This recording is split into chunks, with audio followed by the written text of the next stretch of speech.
Hi, welcome to this Flussos tutorial. In this video, I'm going to show you how to add a user. I'm already logged in, and the first screen you'll see is the Start Flow screen on the menu on the left. I'm going to click Setup,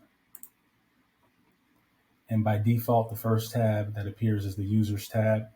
We'll have two options to upload users. We can do the bulk invite, which allows you to input your users on a template, upload that template, and invite them all at once. Or you can do the invite users option, which allows you to add members of your team one by one and invite them one by one. Once you hit invite users, they will receive a link that allows them to have access. And once they have access, you'll be able to edit specific details about that user, including information like their phone number, job title, their manager, their role in the system, and you'll be able to assign them to teams.